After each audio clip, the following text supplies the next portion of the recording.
Mas para a gente pegar aqui o fio da meada, vamos abrir em Juízes 6.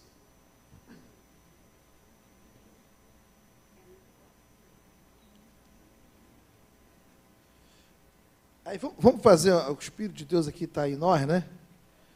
Vamos pegar assim, antes de ler Juízes 6.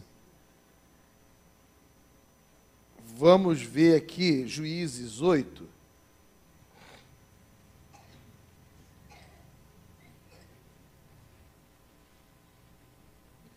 Versículo 22 diz assim: então os homens de Israel disseram a Gideão.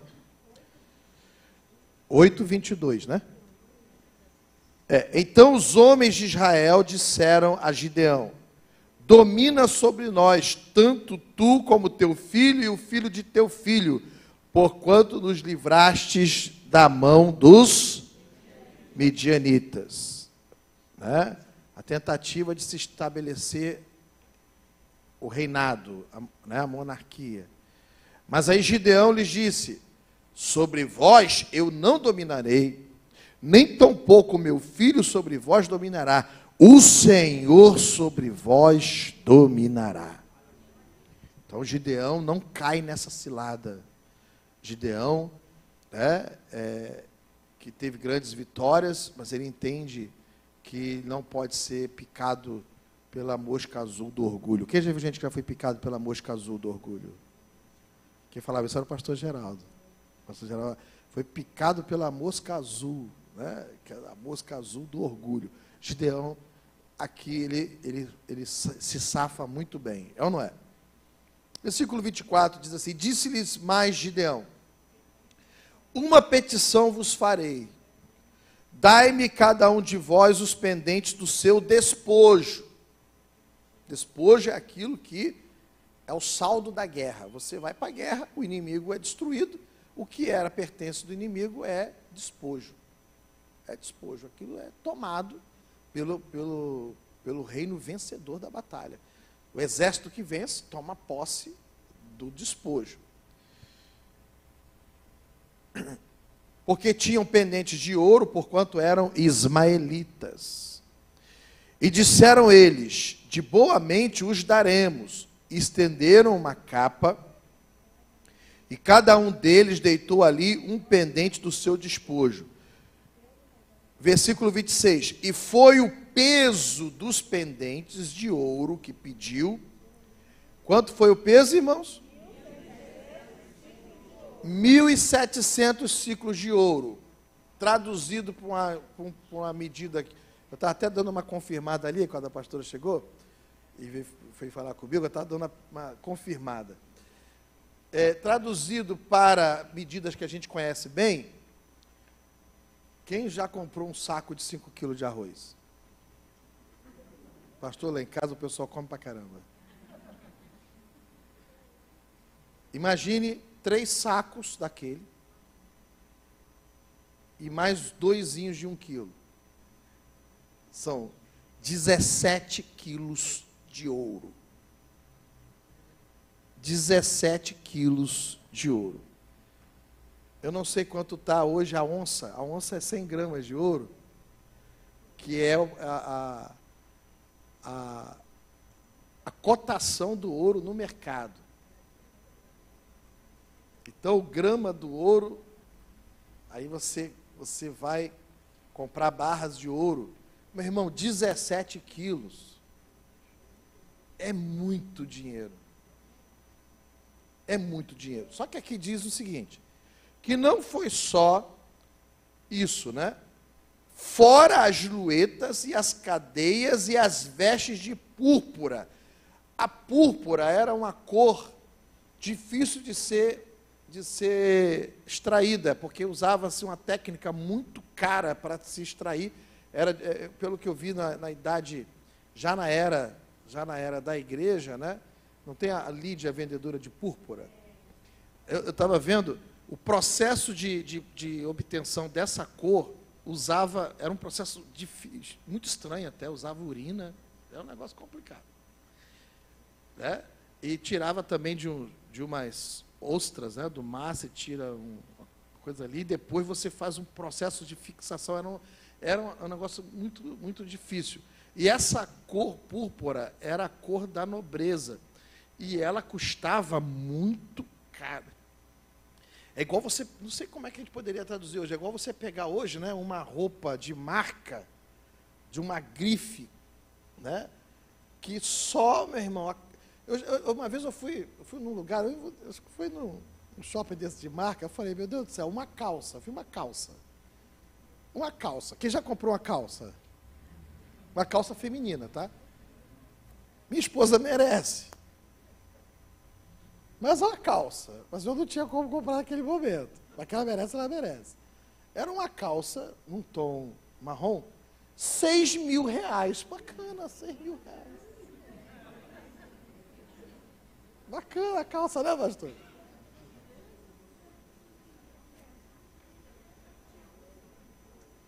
Tem um candidato aí à presidência que apareceu com um relógio de R$80.000. Caríssimo, R$80.000. Amigo dos pobres.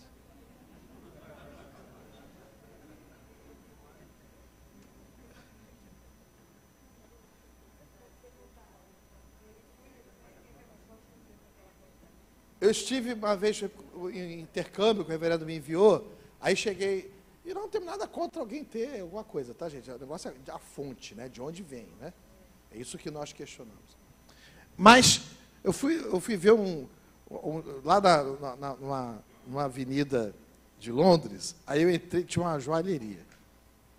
Ainda bem que eu só fiquei do lado de fora. Aí eu olhei alguns relógios. Aí vi uns relógios lá. 23.000 libras.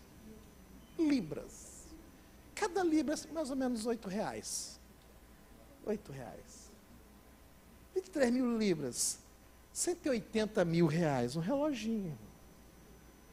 Para você pegar aqui o Gramacho Central.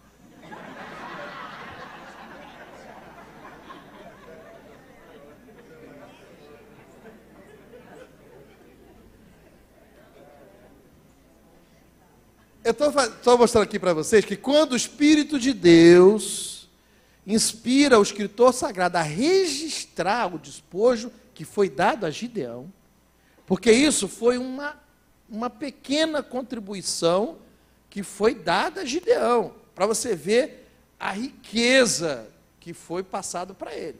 Então, foi 17 quilos de ouro, fora as luetas, as cadeias e as vestes de púrpura, que traziam os reis midianitas.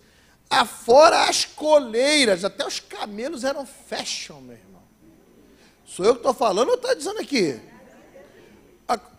Que os camelos traziam no pescoço. Então, até o camelo dos caras era mitidão.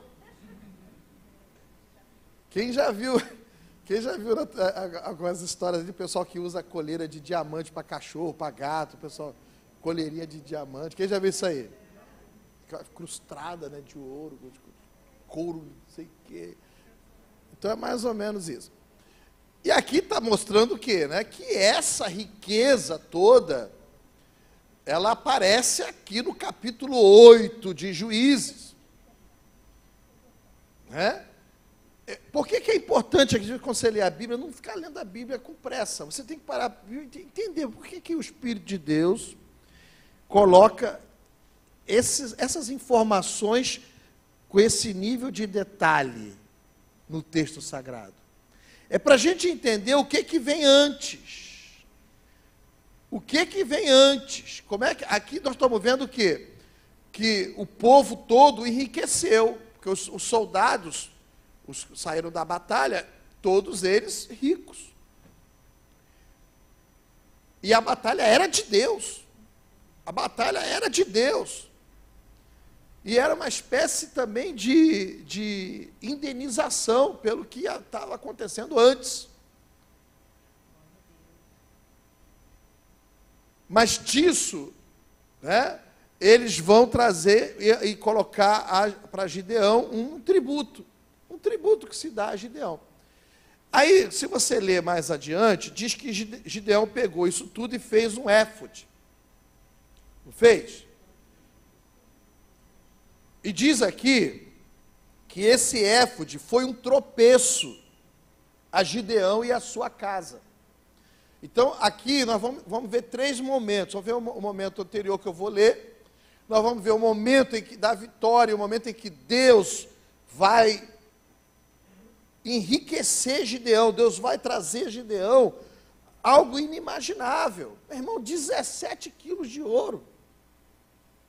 Né? Deus colocou, e o Espírito Santo coloca isso. Agora, também fica registrado que Gideão, muito embora ele acertou, quando ele não aceita um reino que não é Deus que está dando, ele diz, olha, quem é o rei, quem domina sobre vocês é o Senhor. Né? Mas dá a entender que Gideão não administrou bem o sucesso, porque teve um tropeço. Não diz que Gideão, claro, Gideão continua sendo Gideão, ele vai entrar em Hebreus como um herói da fé. Gideão foi um homem muito especial, mas tem essa vírgula aqui, que houve um tropeço, ou seja, por causa da imprudência de Gideão, o povo se prostituiu. O povo se prostituiu. Então, a gente está orando para Deus trazer prosperidade, estamos ou não estamos? E Deus pode fazer, Deus pode levantar aqui alguém que fique, vamos supor, se Deus levanta você para ser um milionário, Deus te dá uma ideia aí, doida aí, e você fica um milionário, você vai ficar com mitidão? Vai se esquecer da casa de Deus? Porque dá a entender que o povo começou a se esquecer do tabernáculo, do sacerdócio legítimo, e começou a praticar outro tipo de culto, se prostituindo com o éfode que foi forjado por Gideão. Entende? Então, é muito sério, né, esse negócio de você prosperar e você não saber administrar a prosperidade que Deus traz para você. É igual eu falei, olha, meu irmão, a gente está orando para Deus prosperar muito, né? Deus te dá um carrão bonitão, né? Pensa um carro aí, um Bugatti. Pastor, existe esse carro? Existe. Uma Ferrari. Mas tu vai ficar em casa no dia do culto alisando a Ferrari? Então Jesus, deixa ele vir do verdinho aqui, vem aqui mesmo. Porque ele entra no verdinho e já ora, Senhor, me guarda, coloca anjo. Está consagrado, coloca anjo, Senhor. O culto vai acabar 9h30, eu sei que a tua presença vai comigo, o cara cheio de Espírito Santo, no verdinho.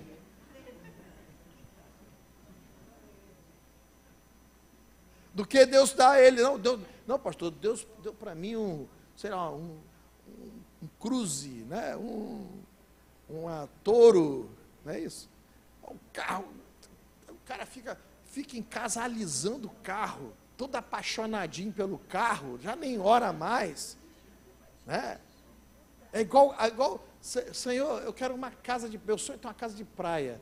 Meu irmão, dou maior força para você ter sua casa de praia, pode até convidar a gente.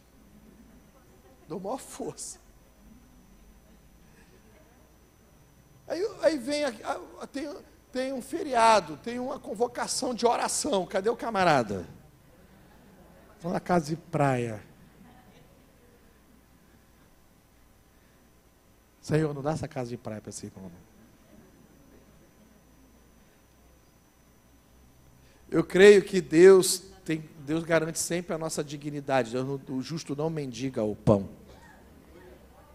Mas eu gosto muito de uma frase que eu vi, acho que foi o pastor Enoque que disse, né?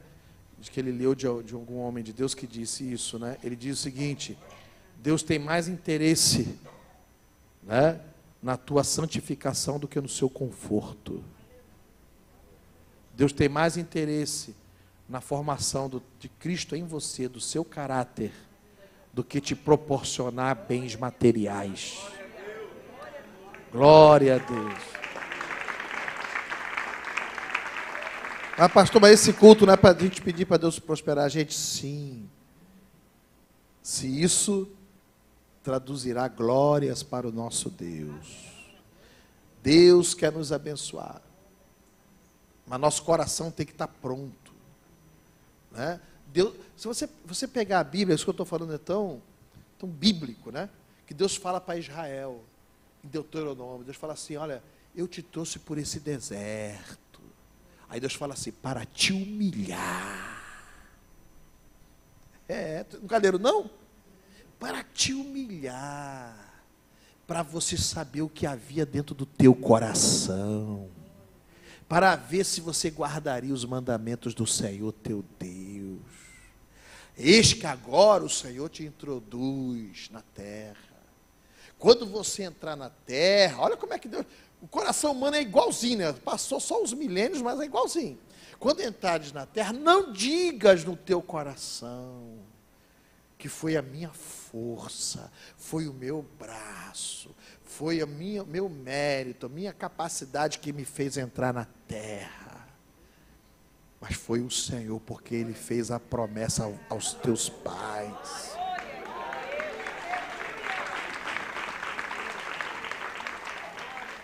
Quando você, meu irmão, começar a desfrutar coisas grandes, não diga no teu coração, foi o meu talento, minha capacidade, minha inteligência, meu esforço. Tudo isso você, evidente, empreende. Mas você deve dizer, foi o Senhor. Deus fala também em Deuteronômio assim, né? Quando você comer, então, não diga, né? Não diga que foi você mesmo, com o teu braço que conquistou, mas você vai dizer, foi o Senhor que me deu forças. Foi o Senhor que me deu forças. Entende? Isso é uma grande... Meu irmão, Deus está vendo a gente. Sabe que Deus está vendo a gente? Deus está vendo, não é só a gente não, Deus vê todos os homens. Os olhos dele são como chama de fogo, contemplando os bons e os maus. Ele vê todo mundo. Ele vê Senaqueribe. Ele vê Senaqueribe arrogante, dizendo que ele arrasou as terras, destruiu os deuses, e vai fazer o mesmo em Jerusalém. E o Deus de Israel não é igualzinho aos outros deuses. Ele blasfemou do Deus de Israel. E diz que quando Isaías orou junto com o rei Ezequias, o Senhor, veio a palavra do Senhor e mandou dizer, diz a Senaqueribe, que arrogância é essa? Que presunção é essa que tu tens no teu coração? Por acaso não fui eu que te levantei para você fazer isso com aqueles povos? Porque eu quis julgá-los, e agora tu fica prepotente comigo? Você veio blasfemar do Santo de Israel? É isso mesmo? Eu vou colocar o anzol no teu nariz, vou colocar um freio na tua boca, e vou te levar para a tua terra, onde você vai cair morto. E assim diz o Senhor, avisa a Senaqueribe, não vai levantar baluarte, não vai colocar nenhum tipo de instrumento de guerra, nenhuma arma apontada contra essa cidade, não vai lançar contra ela nem lança nem flecha, porque eu a defenderei.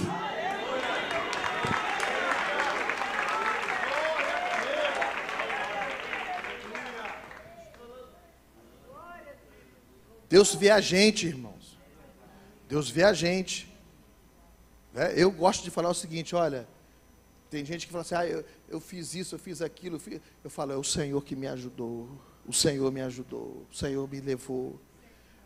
O Senhor, você é muito isso, é muito aquilo. Tem gente que gosta, às vezes, até bem intencionadas, às vezes querem mostrar algum valor seu, não é? Eu falo, não, é o Senhor, é o Senhor, é o Senhor. É o Senhor que me deu força, é o Senhor que abriu meus olhos, é o Senhor que me deu entendimento, é o Senhor que me fez caminhar por essa direção. Diz que Deus guia os nossos passos. Vamos reconhece o Senhor em todos os teus caminhos, então Ele estabelecerá os teus passos. Glória a Deus. Mas no caso de Gideão, irmãos, Deus, não é legal ver esse momento aqui de Gideão, não é legal? Não é legal? Entrou, mas também um alerta, qual é? Cuidado com a bênção, cuidado para que ela não te tire do foco, para que ela não te distraia, entende? Israel tinha muito disso, quando ela estava em sofrimento, nos livros de Juízes você vê isso, quando via sofrimento, eles clamavam ao Senhor, Deus mandava um livramento. Aí quando Deus dava o livramento, daqui a pouquinho eles se esqueciam de novo e se afastavam, voltavam a pecar contra Deus. E aí vinha outro opressor e eles clamavam a Deus e Deus mandava um libertador. Esse ciclo no livro de Juízes é agonizante para quem lê a Bíblia. Quem já leu a Bíblia? Quem é igual a mim? Quando lê a Bíblia, eu sou assim, tá, irmãos? Toda vez que aparece Adão e Eva, eu torço para Eva não comer. Eu sempre sofro, irmão, mas eu tenho que ler, mas eu leio. Mas eu sempre torço, Eva, não come, não come, não come. Toda vez que eu leio, no final, ela faz o quê?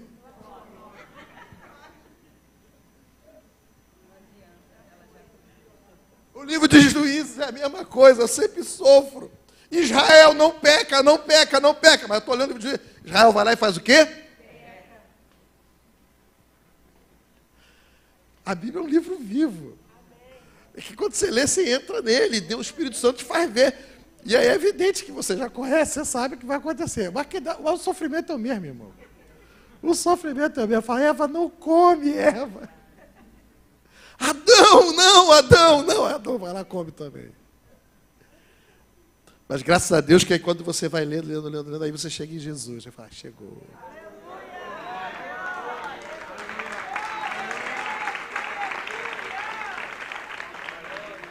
Aí não adianta, você também se alegra, né? Não adianta o túmulo, não pode detê-lo. O túmulo não pode detê-lo. E ao amanhecer do primeiro dia, a madrugada do primeiro dia, algumas mulheres foram ao sepulcro. E quando chegaram lá, a pedra estava revolvida. Aleluia. Elas olharam e assustadas viram os anjos. Os anjos disseram, por que procurais o vivente dentre os mortos? Ele não está aqui. Ele ressuscitou, como havia dito.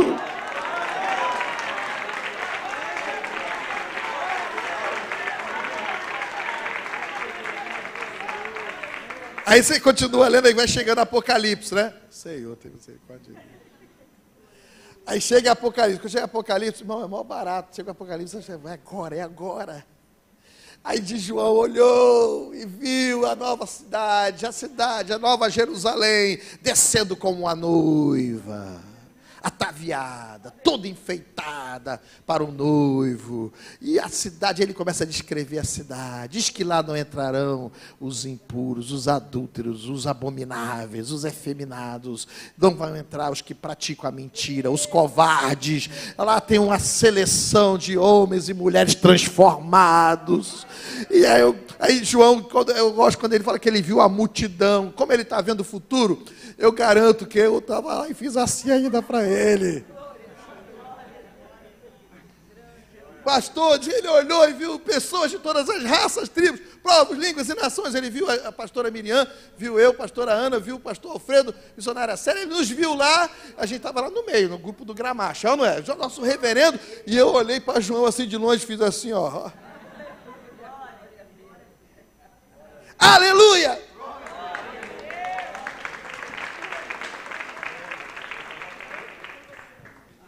Quem está aguardando esse dia glorioso? Glórias a Deus. Mas aqui, né, meus irmãos, Gideão, nós estamos vendo aqui riqueza, não é muita riqueza? É muita riqueza. Mas quando você vira a página para trás, você vai em Juízes 6. Em Juízes 6,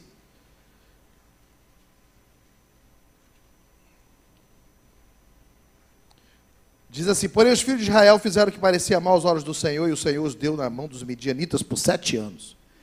7 anos, irmãos, de opressão.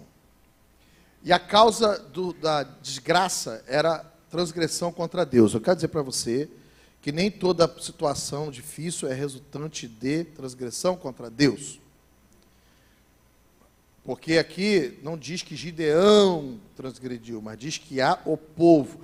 Ele estava num contexto, você é brasileiro, temos que orar pelo Brasil, temos que votar com consciência, temos que estar inteirados. Amém, meus irmãos? Amém. Temos que ter realmente visão espiritual, para a gente não estar no meio da situação de sofrimento, porque é brasileiro. Já que nos é dado o direito de escolha, vamos temer a Deus. Vamos escolher debaixo do temor de Deus. Vamos orar. Vamos nos unir em torno dos princípios. para não sofrermos depois. Mas aqui, Israel pecou, a nação pecou, e aí o que acontece? Os midianitas prevaleceram por 7 anos. Versículo 3 assim: porque sucedia que semeando Israel subiu os midianitas, os amalequitas e também os do Oriente, como contra ele subiam, e punham-se contra ele em campo e destruíam a novidade da terra. Aí estão vendo o quê? Né? Destruir o trabalho, destruir a novidade, destruir os frutos, destruir a colheita. E aí não deixava mantimento em Israel, nem ovelhas, nem bois, nem jumentos, porque subiam com seus gados e tendas e vinham como gafanhotos em tanta multidão que não se podiam contar nem a eles, nem os seus camelos, e entravam na terra para a destruir. Vocês estão vendo aqui? E assim, versículo 6, assim Israel empobreceu muito pela presença dos midianitas. Então os filhos de Israel clamaram ao Senhor. Então, quer dizer, o povo, aquela história, né? Eu sempre torço para Israel não pecar, mas ele peca e está a situação. Mas graças a Deus, também o juízo teve aquele momento, aquele ciclo de alta, aí a gente vai junto, vai embalado junto.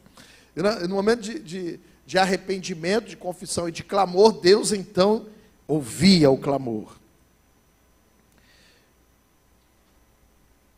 E Deus protesta, né? Deus envia um profeta que vai protestar contra eles e alertá-los e dizer para eles que eles sofrem por causa da atitude deles, porque eles estão afastando o Senhor, né?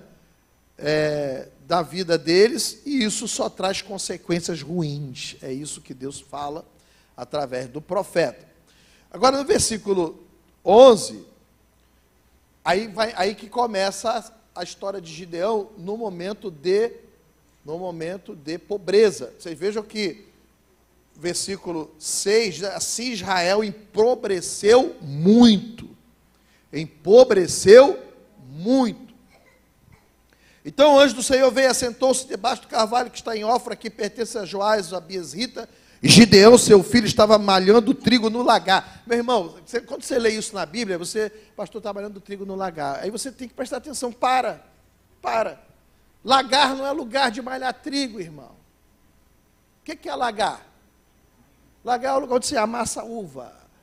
Você pisa na uva para fazer vinho. É o lagar. Lagar você joga a uva e pisa na uva, e tira o suco da uva, bota para fermentar e faz o quê? O vinho. A pergunta é, por que Gideão estava malhando trigo no lagar? O lagar se malha na eira. O que é a eira? A eira é um lugar alto. No lugar alto, você pega o trigo colhido e joga para o alto. O lugar alto, o vento é mais forte. Então o vento sopra a palha, e o trigo que é mais pesado, ele cai. Então ele separa o trigo da palha. Quem entendeu? Isso é malhar o trigo. Quem já viu imagens assim, pega um garfo, né? É um garfo. Joga para o alto, e o vento sopra, e cai o trigo. E ele vai fazendo isso várias vezes, até que fica só o trigo. E o lugar de malhar o trigo é aonde? Na eira, e não no lagar. Por que Gideão estava malhando no lagar? Porque o lagar, ele podia fazer escondido.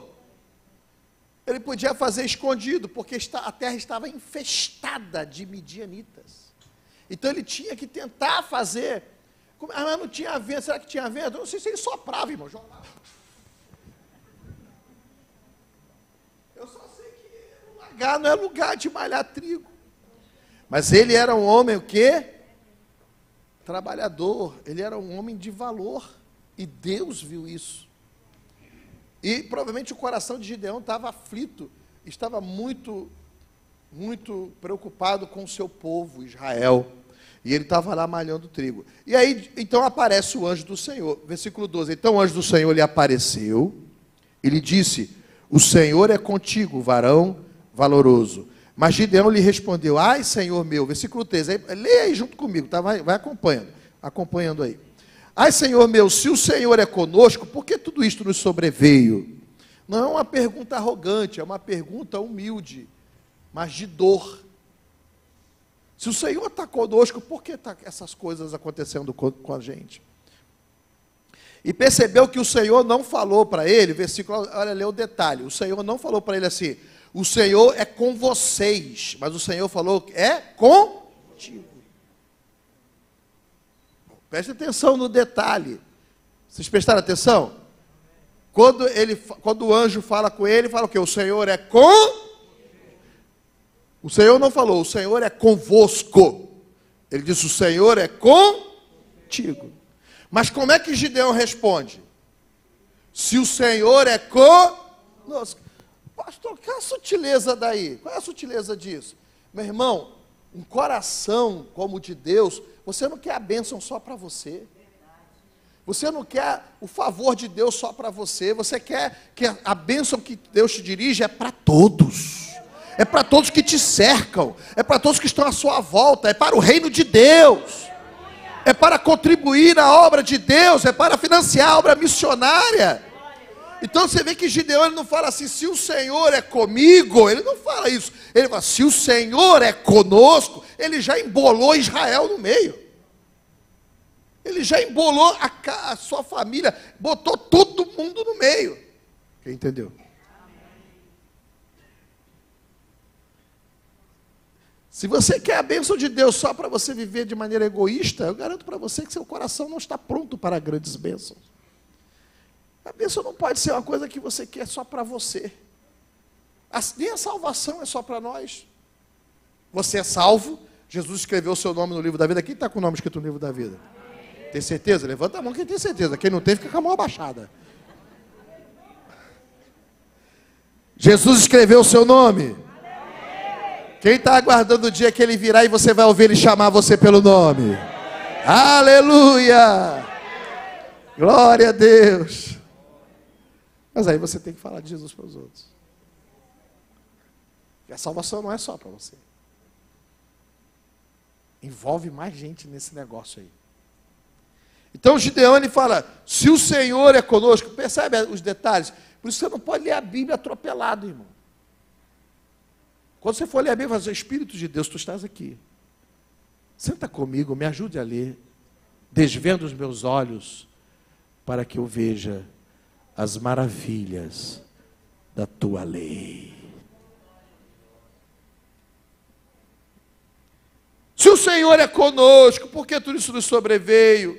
O que é feito de todas as tuas maravilhas? O nosso pai nos contava, dizendo, não nos fez o Senhor subir do Egito, porém agora o Senhor nos desamparou e nos deu na mão dos midianitas. Então o Senhor olhou para ele. Que coisa linda esse diálogo, né? E disse, é isso, é como se Deus estivesse dizendo assim, é isso, é um coração assim que eu quero. Eu estou parafraseando, é esse coração, é essa atitude que eu espero de você. Não mude o seu coração. Aí Deus fala, vai nessa tua força. É assim, não muda. É desse jeito, amando o seu povo, reivindicando humildemente e reconhecendo o que eu fiz. Então é esse coração que eu quero, irmão. Não blasfeme de Deus, não reclame de Deus, não se irrite com Deus, não se afaste de Deus com prepotência, entende? É um coração humilde, é um coração dependente, mas um coração que crê. Aí Deus fala para ele, vai nessa tua força e livra Israel da mão dos midianitas. Aí o Senhor fala, agora quero dizer para você o seguinte, sou eu que estou te enviando. Aleluia. É aquilo, quando Deus coloca um propósito na sua vida, meu irmão, ninguém te para. Você precisa descobrir o propósito de Deus na sua vida. Deus falou para Gideão, não te enviei eu, ou seja, não é o que eu designo agora, eu coloco essa incumbência sobre os seus ombros, é o meu propósito para a sua vida. Quando você vem buscar de Deus, procura entender o propósito de Deus, e se Deus colocou um propósito envolvendo você, e que envolve você vencer grandes batalhas, prosperar e tal, cumpra o propósito de Deus. Procure entender o propósito. Aí Deus fala, não te enviei eu.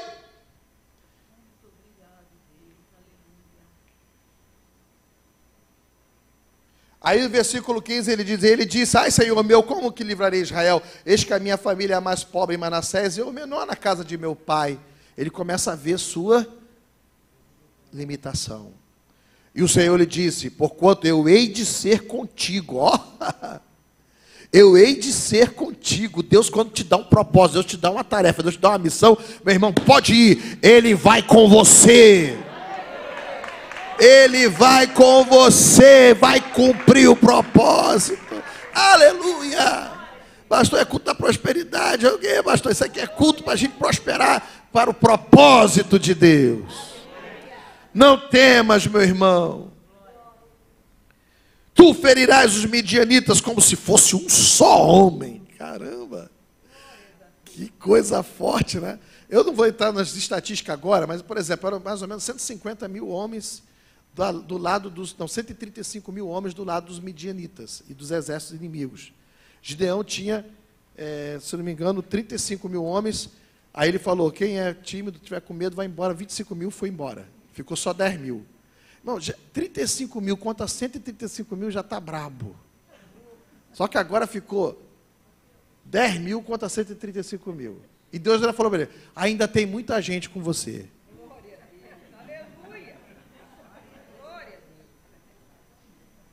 Cada um tem que matar 14. Você vai matar, tem muita gente com você. Aí deixa para beber água. Aí Deus falou, repara como é que eles vão beber a água. Leva eles para beber água, agora fica olhando. É uma coisa de Deus com o seu ungido, né? Com alguém, Deus chama alguém, Deus fala com esse alguém. É igual a gente diz, Deus fala com o nosso reverendo. Deus diz o que é para ser, o que não é para ser. Não queira entrar nessa seara, não é nossa. Quem está entendendo? A gente está aqui para servir. Deus fala com quem Ele chama. A gente se alegra em poder ajudar, cooperar. Mas a gente não bota a mão no meio, porque senão vai se machucar. Né? Porque é uma coisa de Deus com o seu ministro. Isso é um princípio, tá? Deus levantou o nosso pastor, o nosso reverendo. Nós somos colaboradores. Mas Deus fala é com ele. Né? E a gente está junto e vamos fazendo a vontade de Deus. Cada um na sua. E se alegrando de estar sendo útil ao Senhor, né? Glórias a Deus. Quanta coisa forte, né, Machado? Num texto assim, né? Estou lendo quanta coisa profunda, né?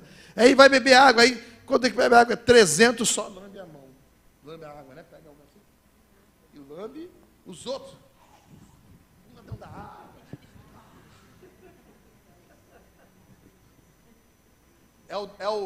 É o desatento, é o displicente, é o indisciplinado, é o quem não se concentra, quem não está focado nas coisas de Deus. É exemplificado nesse exército de homens que enfia a cara na água. Somente alguns estão atentos, estão olhando assim, pegam, e estão preocupados, pode vir, né, um ataque surpresa do inimigo, então eles pegam. E o Senhor falou, com esses que você vai livrar. Moleza agora, 300. Contra 135 mil homens. Ficou moleza, irmão? Ficou molinho. Vocês entenderam por que Gideão entra como um grande? Porque ele creu. Ele não duvidou de Deus. E ele sentiu medo, tá? Porque ele pede a Deus para confirmar várias vezes. Ô novelo, eu também pedi, irmão, Senhor, só... Não fica irritado comigo, não, Senhor. Faz algo assim diferente. Nesse novelo aqui, deixa cair só o orvalho nele. Aí fora tudo seco. Aí Deus fez. Senhor, não se irrita, não. Só mais uma. Vamos para ver se não foi coincidência. Faz o contrário agora. Deixa o novelo seco e tudo molhado em volta. Deus fez a mesma coisa. Mesmo assim, na hora que ele olhou, viu gol formigueiro de exército inimigo. Aí o Senhor falou para ele, você ainda está com medo, né? Senhor, sabe como é que é, né, Senhor? O Senhor não precisa de mim, não. O Senhor manda um raio, consome todo mundo, está tudo certo. Não, o Senhor envolve a gente na batalha. Quem vai dar a vitória é Deus, mas Ele quer que tu entre no campo, meu irmão. Tu vai ter que entrar. Aí o Senhor fala para ele assim, escuta a conversa dele, se aproxima lá, escuta a conversa. Aí ele foi lá, escutou 2 midianitas conversando. Rapaz, eu tive um sonho. Que sonho é esse? Não, eu sonhei que um pão de cevada estava rodeando o arraial dos midianitas. Nosso acampamento estava rodeando e estava assim, e esse pão estava com má intenção. Aí o cara falou assim, isso não é outra coisa senão a espada de Gideão. Né? A espada de Gideão, porque o Senhor vai entregar esse acampamento todo na mão dele. Porque tu não adianta querer guardar segredo das coisas que Deus quer fazer com você. Não adianta, todo mundo vai ficar sabendo. Já espalhou, estava todo mundo sabendo que a coisa ia pegar.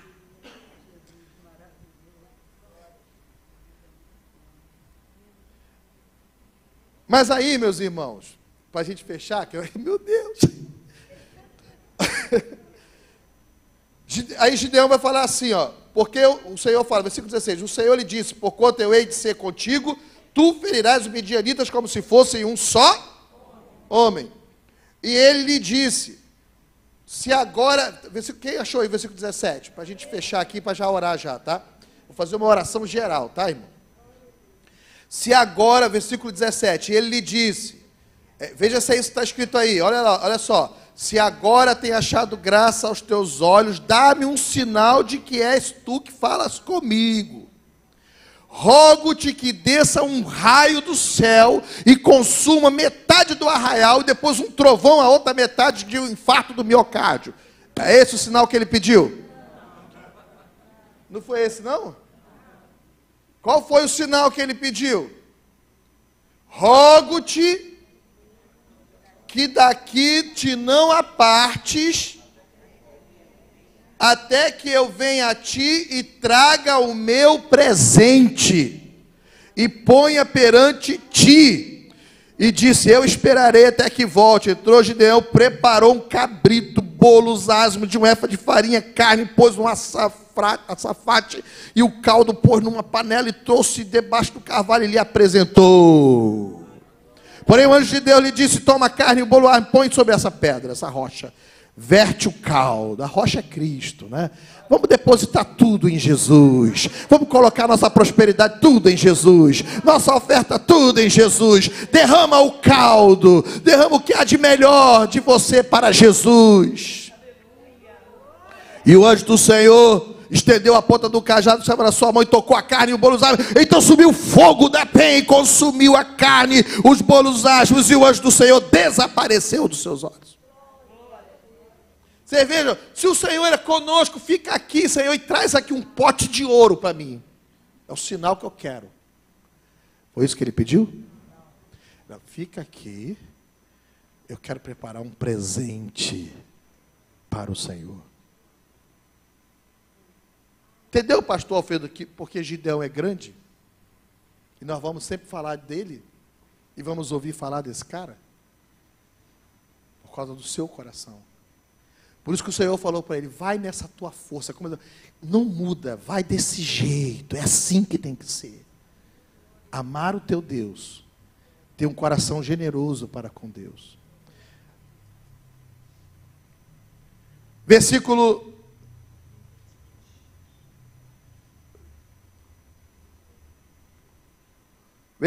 25. E aconteceu naquela mesma noite. Ó, irmãos, na sequência, tá? Deus não deixou nem ele descansar. Poxa, eu ofereci uma oferta, estou feliz. Graças a Deus, subiu até fogo da pedra. Graças a Deus. Deus aceitou a minha oferta. Deus falou que fez paz comigo. Jeová Shalom fez paz. Eu vi o Senhor, fiquei até com medo, mas o Senhor falou, fica tranquilo, eu estou contigo, você pode ficar em paz. Está aí, nos versículos anteriores, aí, 23 e 24. Você pode ficar em paz, você não vai morrer, porque você viu, mas não vai morrer. Graças a Deus, agora eu vou dormir em paz, porque agora está tudo certo. Não, naquela mesma noite. Meu Deus não vai te dar descanso no sentido de deixar você ficar moleza espiritual, não, irmão.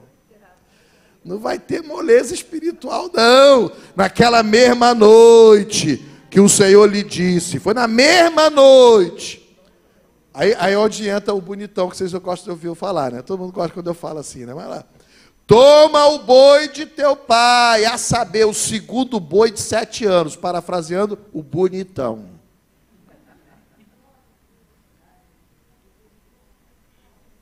Derriba o altar de Baal, que é de teu pai, e corta o bosque que está ao pé dele. Edifica ao Senhor teu Deus um altar no cume deste lugar forte, um lugar conveniente. E toma o segundo boi, de novo, bonitão.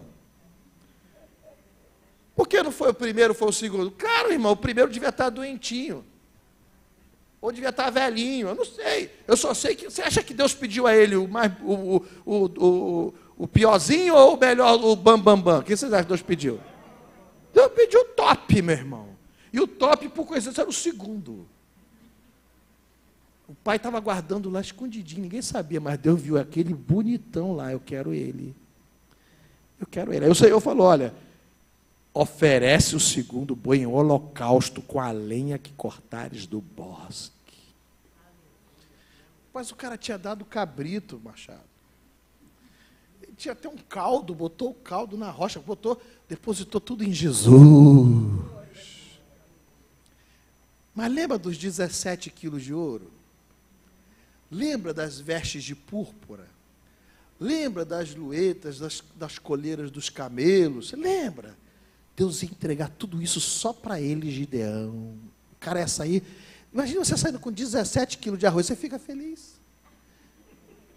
Cesta básica botaram para você dizer, um monte de bolsa, só de arroz tem 17 quilos. Você fala, Senhor, fora o feijão, a farinha, a manteiga, o óleo, tem 17 quilos de arroz, meus filhinhos barrigudinhos lá de casa vão comer 2 meses.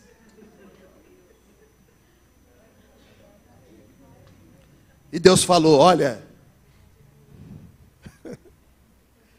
o que vai acontecer é tão grande,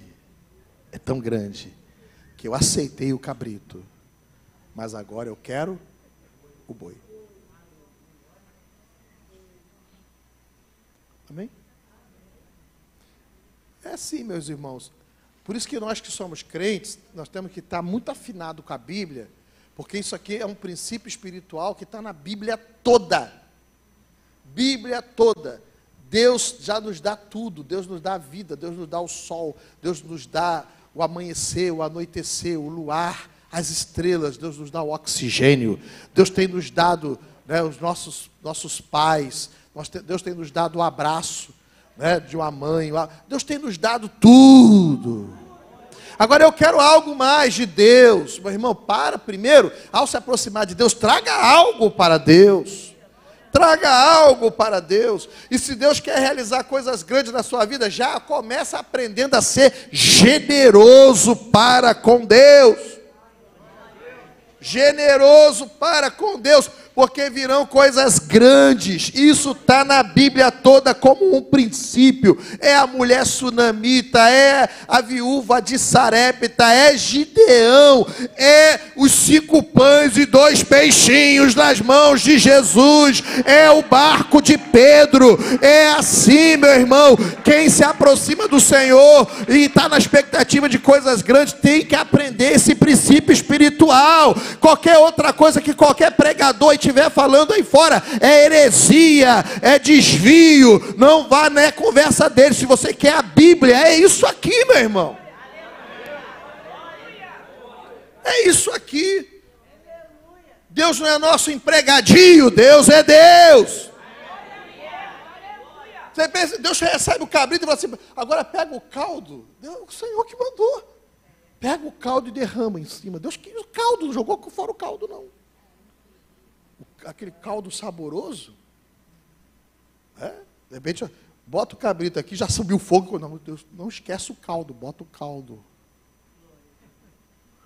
Bota o caldo em cima. Você se diverte comigo, né?